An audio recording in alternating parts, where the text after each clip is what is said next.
রাধে রাধে বন্ধুরা, আজকে বানাবো লাউ ডাল। আর জানো তো, মুসুরির ডাল দিয়েও যেমন লাউ ডাল ভালো লাগে, সেরকম কিন্তু মুগ ডাল দিয়েও ভালো লাগে।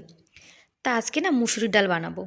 আর এই যে আমাদের এখানে রাজস্থানের লাউ দেখো, একদম পুরো লম্বা।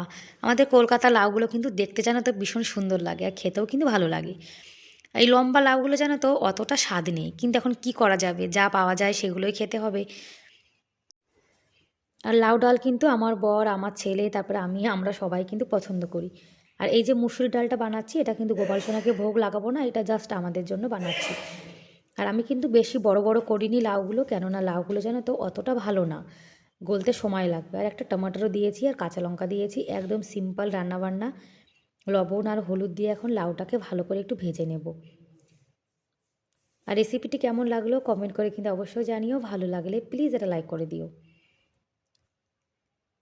আর এখন তো শীতকাল পড়েছে, শীতকালে জানো তো গরম গরম ভাত আর এরকম লাউ ডাল খেতে জানো তো ভীষণ ভালো লাগে। আমি কিন্তু এর মধ্যে হালকা একটু জলও দিয়েছিলাম, যাতে লাউটা একটু সেদ্ধ হয়ে যায়। লাউটা কিন্তু ভালো সেদ্ধ হয়ে গেছে, একদম গলিয়ে দিইনি, হালকা একটু শক্ত রেখেছি। আর আমি কিন্তু মুসুরির ডালটা কুকারে একটু সিটি দিয়ে নিয়েছি।